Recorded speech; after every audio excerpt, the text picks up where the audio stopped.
Okay, let me ask you something weirdly specific. Why does English feel totally normal for like 10 minutes, and then suddenly one tiny grammar choice makes you question your whole life? Today we're getting into one of those sneaky pairs. I did and I've done. Yeah, and this is one of those topics that seems small on the surface, but it changes the feeling of a sentence completely.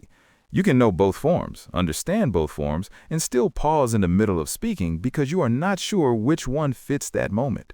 Exactly. And that pause is so real. You're talking, you're feeling confident, and then your brain goes, wait, did I finish my homework yesterday, or have I finished my homework?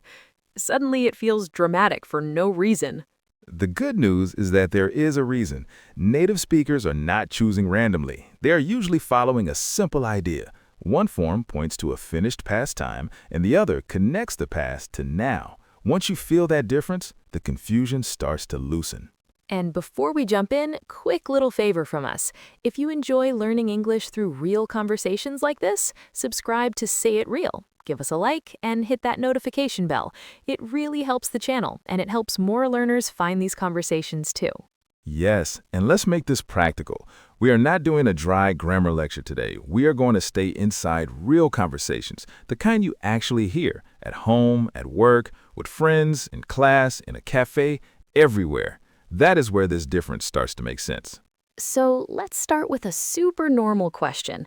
Imagine I see you in the morning and I ask, did you sleep well last night? That sounds natural, right? No stress, no mystery, no emotional damage. Right, because last night already locks the action into a finished time. The night is over. It is done. So, did you sleep well last night feels clean and complete. We're looking back at a finished part of your life, even if it was only a few hours ago. Now change the question just a little. I look at you at 10 a.m. and ask, have you slept? That sounds strange in most everyday situations. Not impossible in every context, but strange. Because now I'm not focusing on that finished time phrase. I'm focusing on your condition now.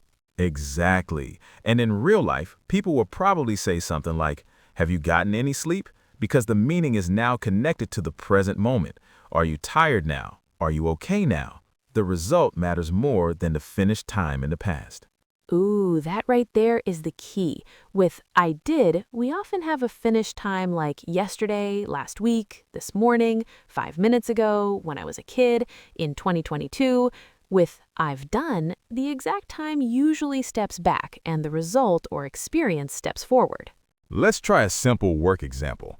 Your manager asks, did you send the email this morning? That is past simple because this morning is acting like a finished time period. We're looking at a completed window of time and asking what happened inside it. But if your manager asks, have you sent the email? Now the question is really about the current situation.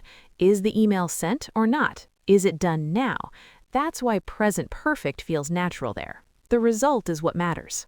And this is why these forms are not just grammar forms. They show what the speaker cares about. Are we talking about when something happened, or are we talking about the fact that it is complete now? Same action, different spotlight.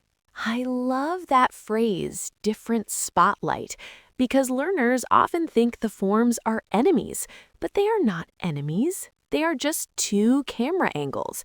One camera shows the time of the action, the other camera shows the connection to the present moment.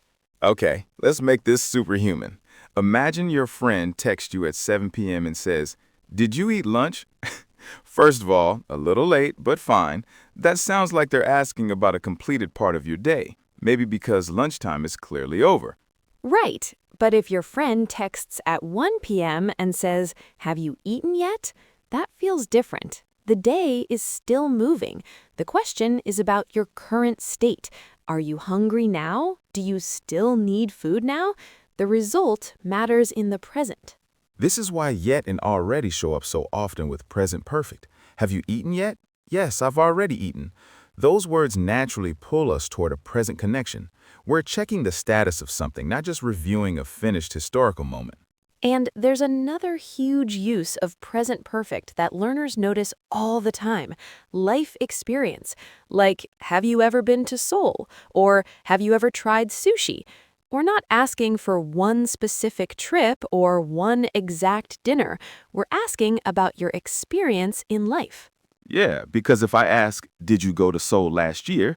That is a very different question. Now I gave you the time. I'm not asking about your whole life anymore. I'm asking about one finished period. So the grammar changes because the meaning changes. That difference becomes powerful in conversation. Did you see that movie on Friday is about one event. Have you seen that movie is about whether that experience exists in your life up to now. Same movie, different idea, different grammar. Very English. Very English and very annoying at first, but also kind of beautiful once you see the pattern, because suddenly the language feels less random. You stop memorizing isolated rules and you start feeling the logic of the conversation. Let's do a home example. A parent asks, "Did you clean your room yesterday?" That is simple past because yesterday finishes everything for us. The action happened in a closed time period. The question is basically, what happened yesterday? But have you cleaned your room is not really about yesterday at all. It is about now. Is the room clean now? Can I walk in there without stepping on a sock and experiencing emotional pain? Again, present perfect loves that result. I feel like present perfect is the grammar of unfinished conversation. It reaches from the past into the present and says, hey, this still matters now. That's why people use it for news too. Like, I've lost my keys. The problem is happening now. The keys are still missing. Exactly. If you say, I lost my keys yesterday, that sounds more like a finished story, especially if the time is the point. But I've lost my keys feels alive in the present. The listener immediately understands that this is still your problem right now. And honestly, that's the grammar form of panic. Like, I've lost my wallet, I've broken my glasses, I've forgotten his name. These all carry that feeling of present consequence. Something happened before, but the pain is current. Let's stay with that. Present perfect is often emotional because it carries the result into the present. I've finished the report can bring relief. I've missed the train can bring frustration. I've made a mistake can bring embarrassment. The form often holds a present reality. Past simple can also be emotional, of course, but the focus shifts. I missed the train this morning feels more like reporting an event inside a finished time. I've missed the train feels like, and now I'm standing here on this platform regretting everything. Wait, that's actually such a good point. The grammar can change the emotional distance. One sounds like a fact from the past, the other sounds like a fact that is still touching your life now. No wonder people feel a different energy even when the action is similar. Yes, and that is why listening matters so much. You can read 10 rules, but when you hear people say these forms in real conversations, you start noticing the feeling behind them. Grammar stops being a school subject and starts becoming part of human communication. So let's do a mini conversation. I ask, did you talk to Mia yesterday? You answer, yeah, I called her after dinner. That is a clean, finished past. The time is there, the action is there, the whole thing sits comfortably in yesterday. Now, listen to this version. Have you talked to Mia? Yeah, I've spoken to her. That sounds like the speaker mainly wants the current status. Has that conversation happened? Do we have the information now? Are we ready to move forward now? Oh, and this comes up all the time in offices, group projects, and family plans. Have you booked the tickets? Have you told dad? Have you paid the bill? These are result questions. People aren't writing a history book. They want to know the status now. Exactly. And if they switch to past simple, they are often guiding you toward the time. When did you book the tickets? Did you tell dad this morning? Did you pay the bill on Friday? Once the time becomes important, the grammar usually follows. There is also a trap learners fall into. They think present perfect always means recent. Not exactly. It can be recent, but the real point is the connection to now, not the clock itself. I've lived here for 3 years is not about one recent event. It's about a state continuing to now. Right, and today we're focusing on I did versus I've done, but this bigger feeling helps. Present perfect often keeps one foot in the present. Past simple steps fully into the past. That image can help when the textbook explanation feels too technical. Let's bring in school life. A classmate asks, "Did you finish the assignment last night?" Easy, finish time, past simple. But if your teacher asks, "Have you finished the assignment?" the real question is, can you submit it now? The result matters now. And then you say, I've started it, which is such a dangerous sentence. Because grammatically, yes, it connects your past action to the present, but emotionally, it also means there's a problem. A big problem. The kind of problem where your notebook is open, your coffee is cold, and your confidence has quietly left the room. But yes, that sentence is a perfect example. I started it last night is about the time.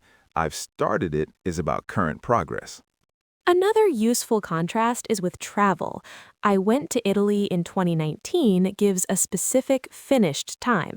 I've been to Italy tells us about your life experience. It doesn't matter when exactly, the experience is now part of your story. And that is why present perfect is so common in getting to know you conversations. Have you ever worked in a cafe? Have you tried snowboarding? Have you lived abroad? These questions invite someone to share the experiences that shape who they are now. Whereas, did you work in a cafe in college is more focused and more specific. It is still a perfectly natural question, but now the speaker is not exploring your whole life. They are pointing to a finished chapter and asking what happened there. I think this is also where many learners get stuck with words like today, this week, and this year. Sometimes those time expressions can still connect to the present because the period is not finished yet. So, I've exercised today can sound natural if today is still happening. Yes, that is an important nuance. If the time period still feels open, present perfect can work because the present connection is still alive. But if the speaker treats it like a finished period, past simple may appear instead. Native speakers are often following meaning more than formula.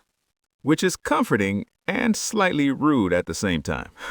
Comforting because there is logic, rude because the logic lives inside feeling, not just the chart. But honestly, once you hear enough examples, your ear starts doing some of the work for you. And that is exactly why we always say fluency starts with real conversations. When you keep hearing these patterns in human situations, your brain stops translating every rule manually. It begins predicting what sounds natural, and that is a huge step forward in speaking. Also, quick reminder while we're here.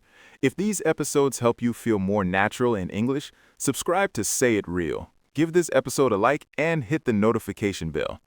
That way, we keep showing up in your week like supportive grammar friends. Supportive grammar friends is honestly a beautiful identity. And let's talk about mistakes for a second, because learners worry a lot about getting this wrong. The truth is, if you say the wrong one sometimes, people will often still understand you. Yes, and that matters. You do not need perfect grammar to communicate, but choosing the better form helps you sound more natural, more precise, and more confident. It helps your English feel less translated and more lived in, like you are really inside the language. Here's a helpful self-question. Before you choose, ask yourself, am I talking about when something happened, or am I talking about the fact that it has happened? That one question can save you from a lot of hesitation. Let me try that with a few fast examples. Did you call your mom yesterday? Time. Have you called your mom? Result. Did you watch the game last night? Time. Have you watched the game? Experience or current status. Did you wash the car on Saturday? Time. Have you watched the car? Result. Ooh, let's do one more. Did you hear the news this morning? Versus, have you heard the news? That second one is everywhere in real life. People use it when they want to know whether you already have the information now. It feels current, immediate, alive. And sometimes the reply can guide the conversation into either direction. Yeah, I heard it at breakfast. Moves into past simple detail. Yeah, I've heard. Stays in that present connected space. Native speakers move between these forms naturally as the conversation shifts. That is such a big insight.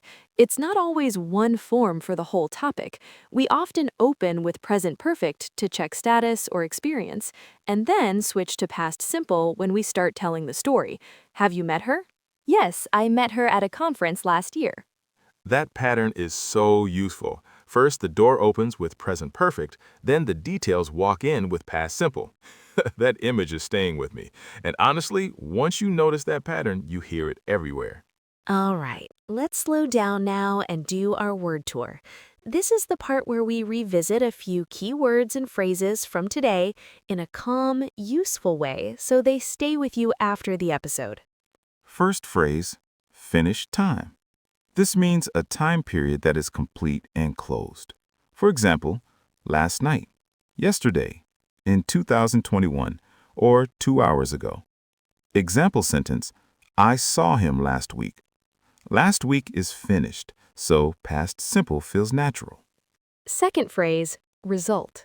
This is what matters now because of a past action. Example, I've cleaned the kitchen. The action happened before, but the result matters now. The kitchen is clean now. That present connection is why present perfect works there. Third phrase, experience. This is something you have done at some point in your life without focusing on exactly when. Example, I've ridden a horse. The question is not about one exact day. It is about whether that experience exists in your life story. Fourth phrase, yet. We often use yet in questions and negative sentences with present perfect. Example, have you finished yet? Or I haven't finished yet. It usually suggests that something is expected and we are checking the current status. Fifth word, already. This often shows that something happened sooner than expected, or simply that it is complete now. Example, I've already eaten. That means the action is done and the result is true now. I am not waiting to eat anymore. Sixth phrase, up to now. This is not a grammar rule you must say every time, but it is a helpful feeling for present perfect. I've never flown in a helicopter means in my life up to now, that experience has not happened. And one more useful idea, status question. This is my phrase for questions like, have you sent it? Have you done your homework? Have you talked to him? These are not really asking for a timeline. They are checking the current situation. So when you practice this after the episode, do not just memorize forms. Practice the meaning. Ask yourself, is this a finished time question or is this a status question? That simple habit can help the grammar feel much more natural in your mouth. And please be patient with yourself. This is one of those areas where understanding comes in layers. First, you hear the rule, then you notice it in conversations, then you use it slowly. Then one day, without much drama, it starts coming out naturally. Yes, fluency is often less like passing a test and more like growing into a pattern. At first, it feels awkward, then familiar, then automatic. So if this topic has confused you before, that doesn't mean you're bad at English. It means you're learning something real. And something very common. So many learners understand English really well, but hesitate when they have to choose a tense in real time. That hesitation is normal. What matters is that you keep listening, keep noticing, and keep trying again in real conversations. Today's takeaway is simple. Use I did when the time is finished and important. Use I've done when the present connection, result, or life experience matters more. It won't solve every sentence in the universe, but it will help you in a huge number of everyday moments. And that's exactly what we want here, right? Not just more English in your head, but more English that feels usable, speakable, and real. The kind you can carry into your own life the next time somebody asks you a simple question. Before we go, one last little reminder. If you want more real English conversations like this, subscribe to Say It Real. Give us a like and hit that notification bell. We would love to keep learning with you, episode by episode. Thanks for spending this time with us today. Keep listening closely, keep speaking bravely, and keep noticing how English really works in everyday life. We'll be right here for the next conversation.